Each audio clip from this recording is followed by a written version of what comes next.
মার্কিন president Donald Trump দাবি করছেন হামলায় মৃত্যু হয়েছে ইরানের সর্বোচ্চ নেতা আয়াতুল্লাহ আলী খামেনির। ইসরায়েলি গণমাধ্যমও জোরে সোরে প্রচার করছে এই তথ্য। তবে ইরান এই খবরকে মনস্তাত্ত্বিক যুদ্ধের অংশ হিসেবে দেখছে, নাকচ করেছে খামেনির মৃত্যুর খবর।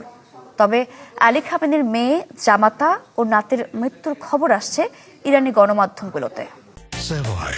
একদম আম সরবে, ইফতারে হোক ঠান্ডা ঠান্ডা আম। ইসরায়েলি গণমাধ্যম দাবি করছে ইরানের সর্বোচ্চ নেতা আয়াতুল্লাহ আলী খামেনি মারা গেছেন। তার মৃতদেহ পাওয়া গেছে এমন দাবি জোরালোভাবে প্রচার করছে ইসরায়েলি মিডিয়া। প্রথমে ইসরায়েলি প্রধানমন্ত্রী নেতানিয়াহু ও পরে মার্কিন প্রেসিডেন্ট ট্রাম্প দুজনেই জোর গলায় দাবি করেন আর বেঁচে নেই খামেনি। তবে ইরান এ দাবি সরাসরি প্রত্যাখ্যান করেছে। দেশটির রাষ্ট্রায়ত্ত গণমাধ্যম বলছে যুদ্ধক্ষেত্র নিজে পরিচালনা করছেন সর্বোচ্চ নেতা। তবু কাটছে না রহস্য। অনেকের দাবি খামেনির নিজের গলায় কোনো বার্তা না আসায় তার বর্তমান অবস্থা নিয়ে জন্মাচ্ছে সংশয়। ধারণা করা হচ্ছে তার সাথে যোগাযোগ বিচ্ছিন্ন তেহরানের।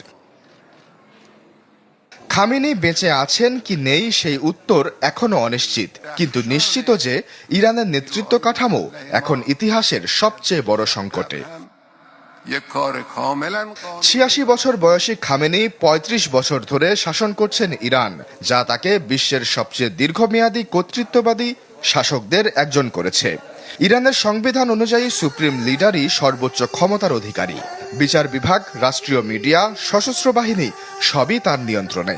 ইরানের সংবিধানের ১১১ অনুচ্ছেদ অনুযায়ী সুপ্রিম লিডারের মৃত্যু হলে প্রেসিডেন্ট, বিচার বিভাগের প্রধান এবং গার্ডিয়ান কাউন্সিলের একজন বিচারক নিয়ে গঠিত ৩ সদস্যের একটি কাউন্সিল নতুন নেতা নির্বাচিত না হওয়া পর্যন্ত সাময়িকভাবে দায়িত্ব পালন করবে।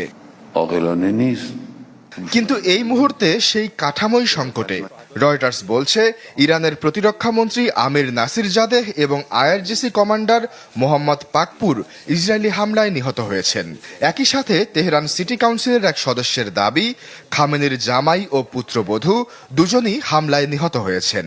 এই অবস্থায় উত্তরাধিকারের সাংবিধানিক প্রক্রিয়া চালু করাই এখন কঠিন হয়ে পড়বে। সম্ভাব্য উত্তরসূরির ক্ষেত্রে সবচেয়ে বেশি আলোচনায় ছিলেন খামেনির ছেলে মোজতাবা খামেনি। এছাড়া পরিচিত মুখদের মধ্যে সাবেক পার্লামেন্ট স্পিকার আলী লারিজানি ও বর্তমান পার্লামেন্টের স্পিকার মোহাম্মদ বাকের গালিবাফের নামও আলোচনায় রয়েছে। খামেনির মৃত্যু নিশ্চিত হলে যুদ্ধের গতিপথ দুই দিকে যেতে পারে। প্রথমত, নেতৃত্ব শূন্যতায় আইআরজিসির কমান্ড চেইন ভেঙে পড়লে ইরানের প্রতিরোধ দুর্বল হবে এবং দ্রুত যুদ্ধ শেষ হওয়ার পথ তৈরি হবে। দ্বিতীয়ত, আইআরজিসির কট্টরপন্থী অংশ নেতৃত্বকে শহীদ ঘোষণা করে আরও তীব্র প্রতিশোধমূলক হামলায় যেতে পারে, এমনকি রাসায়নিক বা পারমাণবিক অস্ত্র ব্যবহারের আশঙ্কাও উড়িয়ে দেওয়া যাচ্ছে না।